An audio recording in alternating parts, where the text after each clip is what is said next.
Bueno, muy buenas tardes. De manera preliminar, quiero dedicar unas palabras de agradecimiento y, bueno, en primer lugar agradecerle al público presente por estar hoy aquí, familiares, amigos, compañeros de oficina, equipo de trabajo.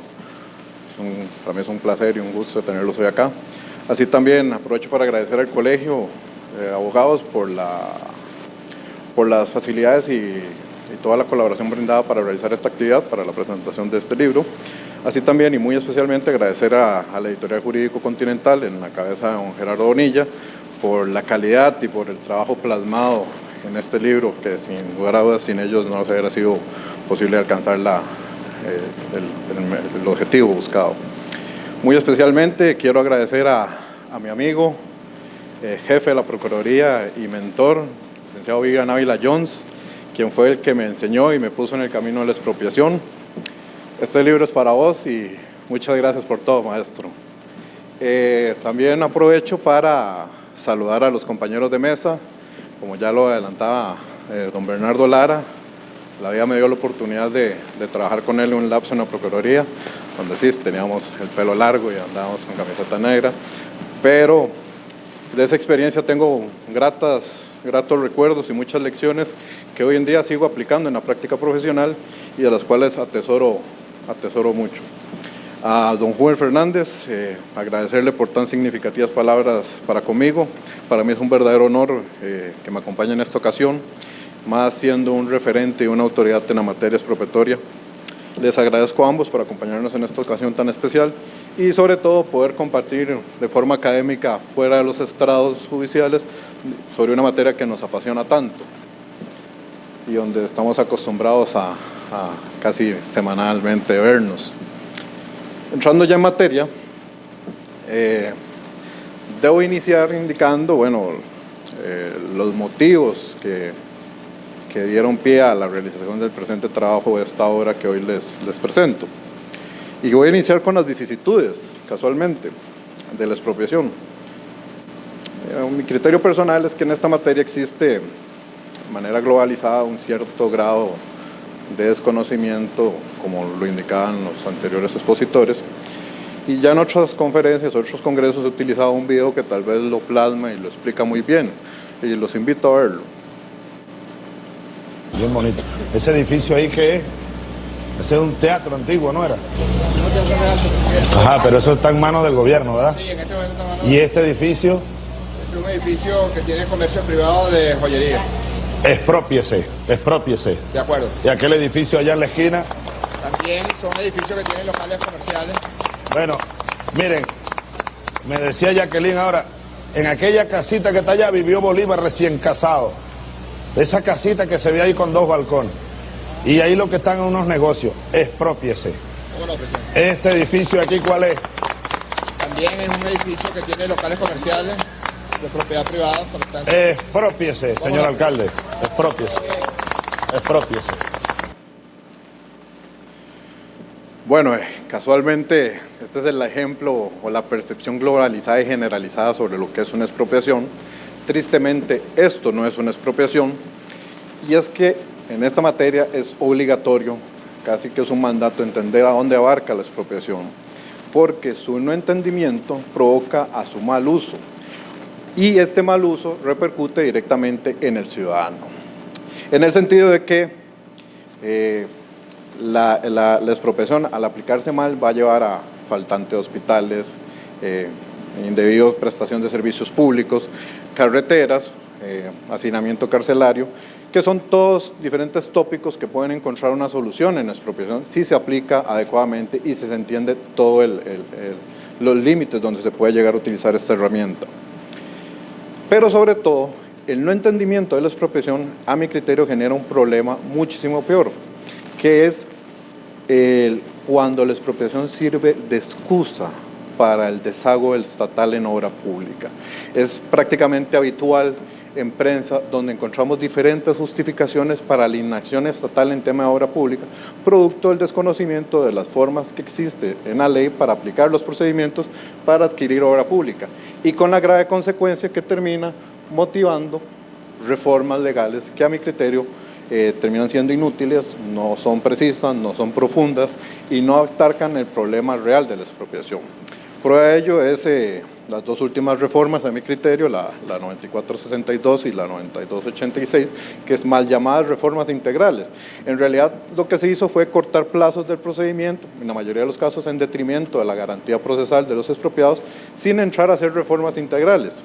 Existen grandes vacíos que la reforma integral no abarcó, es decir, al día de hoy no se sabe cómo se valorará un derecho mueble, o muchas de esta legislación que existe no encuentra una solución en la ley, sino que sencillamente se hicieron cortar plazos y para mí viene a generar un desequilibrio procesal entre las partes. Ahora bien, habiendo visto las vicisitudes, bueno, sería bueno hablar, o voy a hablar de la finalidad del libro. La idea del libro es, como ya lo indicaban los compañeros de mesa, es abrir y plantear un abanico a los operadores jurídicos de todas las posibilidades que da esta herramienta expropiatoria para que se vea y se deje la mala percepción de que la expropiación es solo para carreteras. Esto es totalmente falso, digamos. Se puede expropiar bienes muebles, buques, confecciones religiosas, propiedad intelectual, derechos o intereses patrimoniales legítimos. Y esto es casualmente lo que se busca en la legislación. Por eso el libro, la idea era dar una herramienta al lector para que sepa y cuenten con el pasado de la materia expropiatoria y a la vez tenga lo actual y lo vigente en esta regulación. Y ojalá con la idea de abrir futuros debates en aras de que se llegue a enriquecer y nutrir esta figura jurídica. En síntesis, el libro tiene dos partes, o el cuerpo del libro está dividido en dos partes. Una primera parte, como ya me lo adelantaban, es el tema de la evaluación regulatoria. Aquí vamos a ver la evolución a lo largo de la historia en Costa Rica de las leyes que se han publicado en materia de expropiación.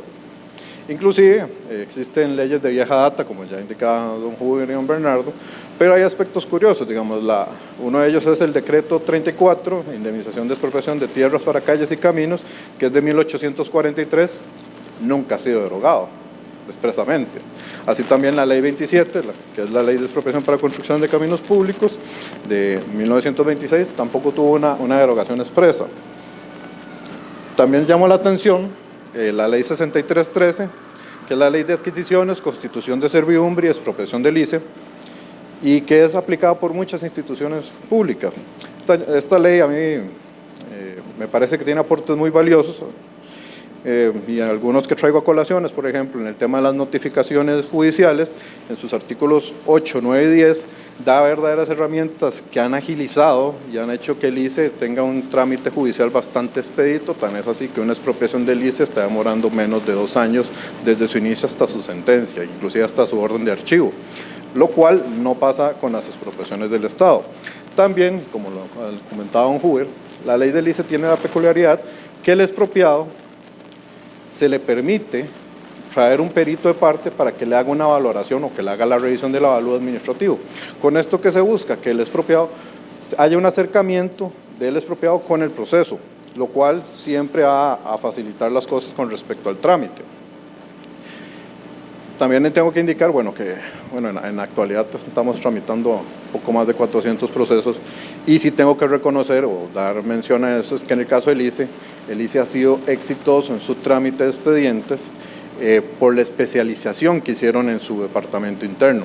Hago la acotación, digamos, que la ley 6313 establece que el ICE tiene un plazo de 3 meses para tramitar el procedimiento administrativo. En ya poco más de 9, 10 años de estar dedicado en el sector privado, el ICE al día de hoy nunca me ha incumplido un plazo de procedimiento administrativo. Todos los procedimientos los cumplen un plazo de 3 meses. Y esa es la diferencia sustancial en que tengamos que un proyecto como la represa del proyecto hidroeléctrico Reventazón se haya adquirido los terrenos en un poco menos de 2 años y el proceso ya está finalizado, cuando en realidad tenemos muchos otros procesos de interés público que se cuentan por décadas, o traigo a colación el caso de la ampliación de la avenida Segunda, que se empezó en 1950 y todavía faltan 400 metros. Entonces, estos aciertos que ha tenido el ICE son los que se deberían de traer al momento de hablar de reformas. Ahora bien, la segunda parte del libro es donde se hace un análisis de la legislación conexa y aquí se recopilan, como bien lo indicaba don Huber, más de 50 leyes, reglamentos y manuales valorativos vigentes en la materia expropiatoria actualmente. Al hacer un estudio de la doctrina, uno ve que en doctrina en materia expropiatoria se tratan muchos y diferentes puntos de manera muy profunda. Al realizar este libro, que prácticamente me demoró casi 2 años, me llevé grata sorpresa ya que encontraba muchos de estos elementos doctrinales en la legislación nacional, dispersos y tal vez no tan profundos o sin mucho detalle, pero existían, lo cual a uno que estudia la materia le despierta cierta o le da cierta satisfacción. Un caso para traer a colación, tengo que indicar que el tema del beneficiario, que es uno de los sujetos del proceso, en toda expropiación siempre se ha pensado que existen 3 partes, el ente expropiante, que es el Estado, el expropiado, que es el ciudadano, y los terceros interesados, que puede ser cualquier persona con un interés directo en el proceso, un acreedor, pero en la doctrina ha construido la figura del beneficiario. El beneficiario es una persona pública o privada habilitada por la ley para solicitar la expropiación, pero esta debe solicitárselo a un ente mayor que sí tiene potestad de imperio, es decir, el beneficiario puede solicitar expropiaciones, pero no tiene la capacidad de expropiar. Y a nivel nacional existen los ejemplos, por ejemplo, el CONAI, que tiene que pedirle al INDER que le haga sus expropiaciones, el tema del RACSE y la Compañía Nacional de Fuerza de Luz tiene que solicitarle al ICE que le tramite sus expropiaciones, así como también las asadas que tienen que ser tramitadas por el AEA. Entonces, estos elementos doctrinarios existen, o yo los fui encontrando en la ley, por eso me parecía tan interesante incluir cada uno de estos elementos e introducirlos. Ahora bien, otro aspecto que también me dio grata sorpresa fue encontrar los diferentes tipos o categorías de expropiación que existen en materia doctrinaria. Un ejemplo de ellos, que ya lo comentaba don Huber, es el tema de los derechos comerciales, que a nivel nacional lo encontramos regulado en la Ley de Arrendamientos Urbanos y Suburbanos, Código Civil, la Ley de Expropiaciones, los artículos 6, 7 y 22, así como también los manuales de avalúos de la Dirección General de Tributación Directa. Aquí, bueno, sí, la referencia a los fallos constitucionales, nada más lo reitero, es el 5.294 del 2008 y el 6.085 del 2008, donde resolvieron las acciones planteadas en su momento por la estimada licenciada Rita Hernández y por quien les habla. ¿Por qué? Porque esta línea jurisprudencial perjudicó directamente a varios de mis clientes. Y les pongo el ejemplo porque fueron en los procesos de expropiación de la Asamblea Legislativa. Se expropiaron inmuebles que estaban ubicados sobre la Avenida Central y en ese momento la Asamblea solo estableció los procesos de expropiación sobre los terrenos, a pesar de que estaban restaurantes, locales, inclusive había un teatro. Todas esas actividades no fueron contempladas en su momento por el Estado. Y la sorpresa se lo llevan los inquilinos cuando se enteran de que existe un proceso judicial y ya habían órdenes de desalojo. Ahí se tuvo que hacer una intervención y ejercer los mecanismos judiciales, legales que existían para que el juez interviniera y no diera la orden de entrada en posesión hasta que no se hubiera garantizado una previa indemnización y un debido proceso a estos propietarios de derechos comerciales. Lamentablemente, cuando se establecen los procedimientos de expropiación contra estos inquilinos, llegan con la nefasta noticia del criterio de la sección segunda, donde les dijo que de ese derecho comercial que usted tiene, si no está conforme, váyase a un proceso ordinario a reclamarlo. Y se los digo porque existen 2 casos que fueron los que más me llamaron la atención. Había una tienda que tenía más de 30 años de estar ahí, que era especializada en tallas grandes, que tenía más de 30 años de estar en Avenida Segunda. El Estado en su momento solo le pagó 2 millones de colones por indemnización para trasladarse a otro sitio. O sea, fue materialmente imposible que se pudiera trasladar con esa compensación dineraria. Y otro caso curioso fue el de una doctora que tenía una clínica dental, una doctora joven de casi 40 años. Ella tenía un comodato vitalicio de la segunda planta del edificio y al final se le reconoció un monto solo de la actividad comercial y no se contempló ese comodato. Entonces ella, a pesar de que no tenía que volver a pagar un alquiler, ahora después de la expropiación va a tener que seguir pagando un alquiler. Estos casos fueron rechazados y remitidos a la vía plenaria, y lo cual obviamente los inquilinos no quieren volver a saber nada, absolutamente nada, de ningún proceso judicial. Pero el punto es que esta tesis atentaba contra toda la propia naturaleza que establece el artículo 1 de la Ley de Expropiaciones. Ahora bien, otro tipo de expropiación que nos encontramos en Costa Rica, tenemos las expropiaciones de agua o recurso hídrico. Estas están en la Ley de Aguas, en la Ley de Constitutiva de la IA, así como en la ley que autoriza a la IA a contratar empréstitos. Aquí hay un aspecto curioso, aunado a lo que dijo don Bernardo, es que las expropiaciones de la IA se tramitan con la ley del ICE, así igualmente las del SENARA, lo cual hace que su trámite sea muy diferente a los de la ley general. Otro tipo de expropiación que nos encontramos, o que encontré, fue la de las expropiaciones de patrimonio histórico y arquitectónico, que se encontraban reguladas en la Ley de Patrimonio, así como también en el artículo 4 de la Ley de Expropiaciones. Las expropiaciones indígenas, estas estaban en la ley indígena, y casualmente un aspecto curioso es que hace unos años hubo toda una disputa con el proyecto hidroeléctrico de Iquís sobre si se podía expropiar o no. Lamentablemente, a lo que yo pude investigar en su momento, nunca se hizo un análisis desde la óptica legal de la expropiación conforme a la ley indígena. Sencillamente se hizo omisión alguna sobre entrar a valorar esto. Otro tipo de expropiación que encontramos, o que encontré en la legislación, fue lo de las expropiaciones agrícolas, que estas se encuentran en la ley del ITCO, que es de tierras y colonización, así como en la ley del INDER. Aquí la naturaleza del proceso expropiatorio va a tener una doble vertiente, donde el expropiado, el ente expropiante puede expropiar para adquirir terrenos, para destinarlos a la función agraria, pero a la vez puede el ente expropiante expropiar por incumplimiento de esa función agraria. Entonces, el INDER en ese caso puede aplicar una doble expropiación, o para destinar o para recuperar, lo cual es un aspecto, bueno, en la práctica yo nunca me he encontrado un caso así.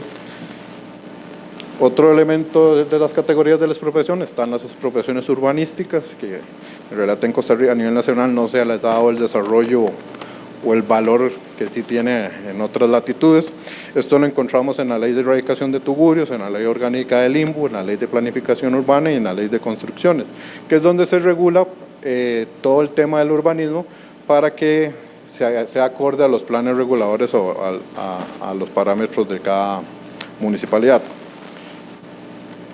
Tenemos el tema de las expropiaciones de energía y telecomunicaciones, obviamente la ley del ICE, la ley de ARECEP, así como la ley de la empresa de servicios públicos de Heredia, tienen su capítulo dedicado al tema de las expropiaciones, y lo cual resulta interesante para el tema de la satisfacción de este interés público.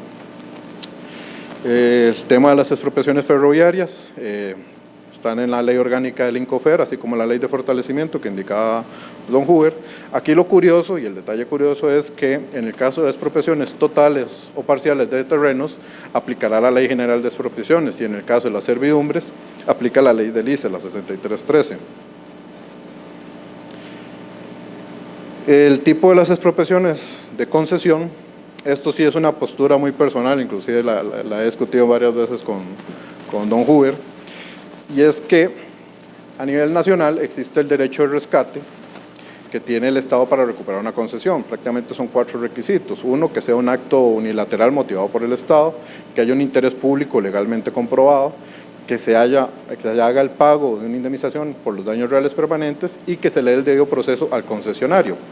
Y ese debido proceso será acorde al procedimiento de ley. Nunca encontré el bendito procedimiento de ley para el derecho de rescate. Pero lo que sí encontré es que sí tenía los mismos elementos característicos de la expropiación.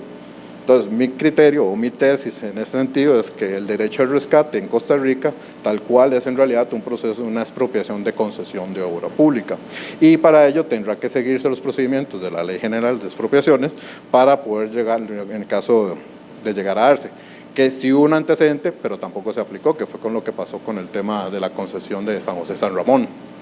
Entonces, hay muchas inquietudes o problemáticas actuales que a la vez se podrían encontrar la solución con la aplicabilidad de la propia ley. Ahora bien, siguiendo con los temas de en boga, también tenemos las expropiaciones mineras, que está en el Código de Minería, así como en la Ley de Hidrocarburos. Esto en la actualidad está en discusión con el tema de lo que pasó con Industrias Infinito y el tema de Cruzitas. Entonces, esta situación nunca ha sido abordada con las propias soluciones que da la ley y provocan que el concesionario se haya ido y ahora las propiedades están en tierra de nadie. Y es por eso mismo que no excede hasta dónde puede llegar a aplicarse la expropiación. También traigo a colación el tema de las expropiaciones de emergencias. Estas se encuentran reguladas en la Ley Nacional de Emergencias y son especiales o llama mucho la atención porque el procedimiento expropiatorio se hace en una vía extraordinaria. Es decir, que en casos de conmoción o emergencia, el Estado puede de inmediato adquirir la posesión de un inmueble y tendrá hasta 2 años para iniciar los procesos de expropiación e indemnizarlo. ¿Por qué traigo a colación eso? Porque si algunos se recuerdan cuando fue la tragedia de Cinchona, ¿qué fue lo que aconteció ahí? Que hubo que reubicar a las personas porque el pueblo había prácticamente desaparecido, fueron ubicados en potreros, en canchas de fútbol y así estuvieron muchos meses. Mientras que la Comisión Nacional de Emergencia abrió un proceso licitatorio para ir a comprar una propiedad para hacer Nueva Cinchona. Les tomó casi 2 años y medio hacer Nueva Cinchona.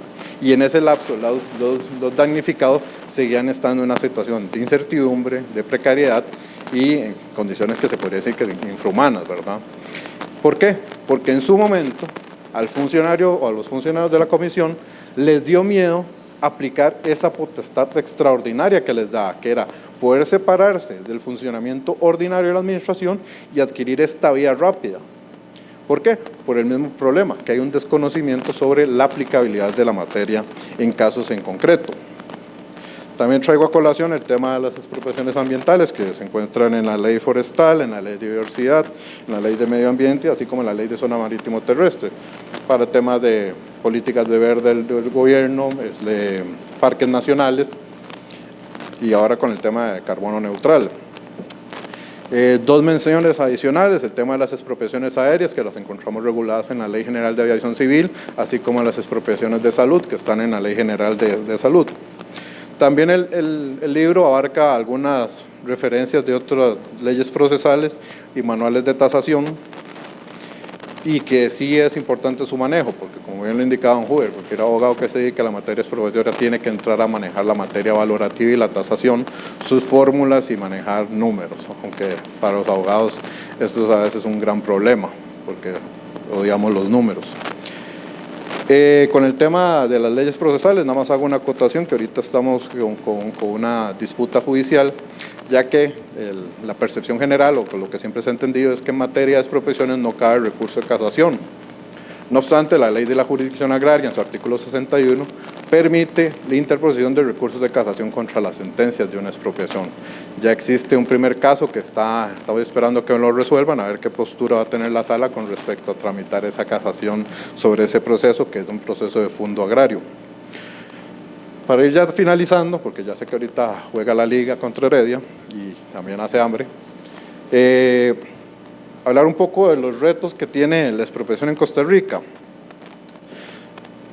Bueno, los que me conocen saben que esta materia me apasiona mucho y a veces soy muy crítico, a veces soy muy estricto con la aplicabilidad de la norma. ¿Por qué? Porque uno espera que mejore su regulación. Por eso es que no soy muy fanático de las 2 últimas reformas legislativas, porque es como poner a un mecánico a hacer una cirugía, o sea, no se tomaron el tiempo de analizar cosas lógicas. Por ejemplo, y un pequeño ejemplo es que la reforma en su artículo 31 dice que la resolución inicial no cabrá recurso alguno, pero dice que la resolución inicial es donde se nombra el perito y se fijan sus honorarios. Estos 2 supuestos son susceptibles de apelación por lo que establece el propio artículo 43. Entonces, por un lado no puedes presentar recurso, pero por el otro lado te están dando recurso de apelación. Este tipo de contradicciones a mí en lo personal me exaspera, porque al final de cuentas no se toman el tiempo ni siquiera de leer la propia ley que van a modificar. Para mí al final terminan siendo verdaderas deformas legislativas. Sí hay algunos puntos favorables, me gustó mucho el tema de las reformas en el tema del arbitraje, así como la reforma del artículo 22, que me parece que son aciertos, pero no soy gran fan. ¿Por qué? Porque en la consecuencia lógica es que esto está generando que la expropiación como procedimiento se distancie de los mismos principios de la oralidad, de la justicia pronta y cumplida y de la celeridad que promulga el propio Código Procesal Contencioso Administrativo. Es decir, estamos involucionando el procedimiento en vez de tratar de hacerlo más dinámico, más oral, más eficiente y con mayor posibilidad de discusión de todos los elementos. Y también, como ya se indicó por los que me antecedieron, el tema de los procedimientos administrativos y los procedimientos judiciales no están estructurados por etapas como debería hacerse, casualmente porque no existe una reglamentación. ¿Y por qué es importante el tema de la reglamentación? La Ley 7494, que es la Ley de Contratación Administrativa, y la Ley 7495, que es la Ley de Expropiaciones, ambas salieron en el 95. Y la diferencia es que la Ley de Contratación sí tuvo una reglamentación, lo cual le permitió desarrollarse a amplitud todos los temas que versan en materia de contratación. La materia expropiatoria nunca ha sido reglamentada. Entonces, si un funcionario deja gaveteado una declaratoria de interés público un año, no se puede hacer nada. Y se lo digo porque yo lo he intentado. Hay clientes que me han dicho, sí, vino un funcionario de una institución pública a decirme que me iba a hacer un avalúo administrativo, que nos veíamos en 15 meses, cuando la ley habla de un plazo de un mes. Entonces, son las cosas que a uno le empiezan a molestar. O, por ejemplo, hay un antecedente, que no sé si esto lo llevé con Bernardo, que fue la expropiación de la Escuela Manuel Benavides y el nuevo viejo hospital de Heredia. Fue una expropiación que se hizo en el 78, la sentencia sale en el 81, asigna un valor de 2 millones, pero el Estado pagó la indemnización hasta el 2014. Y solo pagó los 2 millones, por más de casi 20 años. O sea, la expropiación empezó antes de inclusive que yo naciera, entonces yo terminé siendo el abogado de esta expropiación. Este tipo de irregularidades no generan ningún tipo de sanción, no existe ningún tipo de responsabilidad.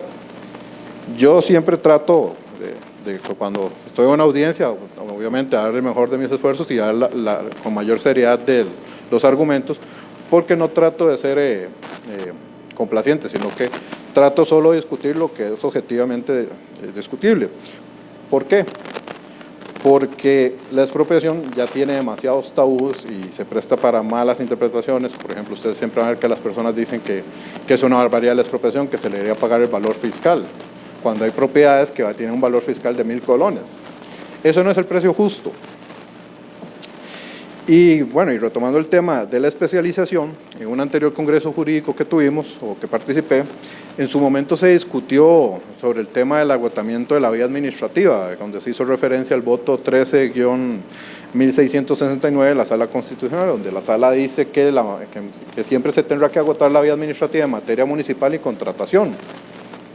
Yo siempre he sido crítico de ese voto porque la Sala más bien se quedó corta, ya que nunca contempló que la expropiación es el tercer supuesto de agotamiento de la vía administrativa. No se puede tramitar una expropiación sin un procedimiento administrativo. Pero si en los propios tribunales constitucionales existe esta descalificación o esa falta de atención o observancia a la expropiación, la única consecuencia es que la expropiación sea mal aplicada o mal regulada o mal reformada.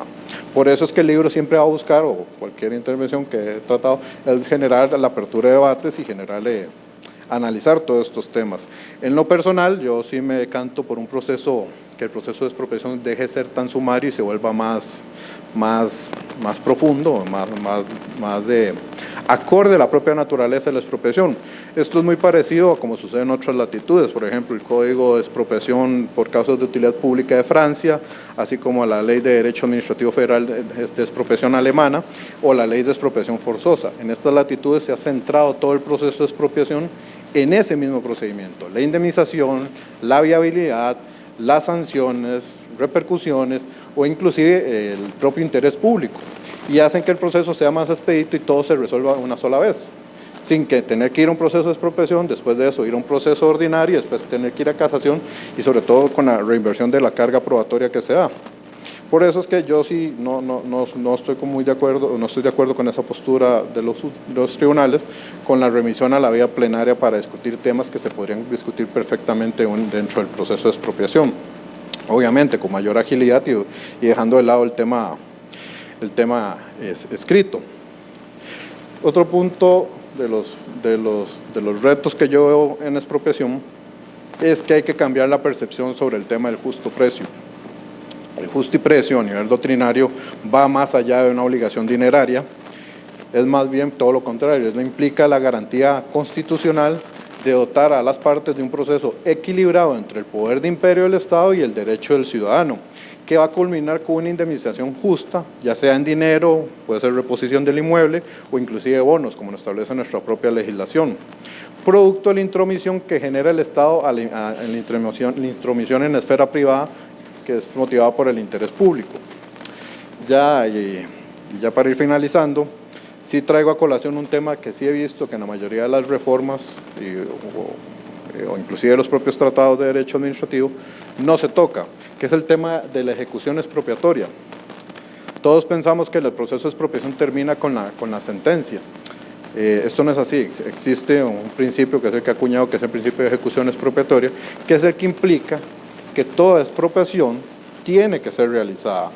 Existe un interés del Estado, del ciudadano y de la colectividad en sí, en que esa expropiación se haga. ¿Qué es la realidad? Que en Costa Rica se han expropiado terrenos por más de 20 años y la obra de interés público todavía no ha sido hecha.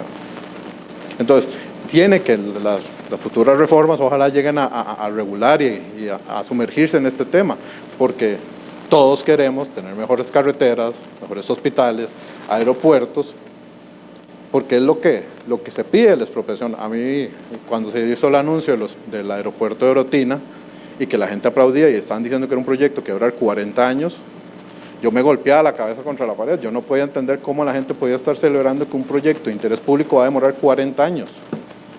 Es absurdo. Ahí es donde tenemos que cuestionarnos en que existe una obligación del ciudadano, de todas las partes intervinientes, en que la expropiación se tiene que acatar y cumplir en un tiempo razonable y prudencial. Tan es así que por eso surge la sanción de la reversión para el Estado en casos de inacción.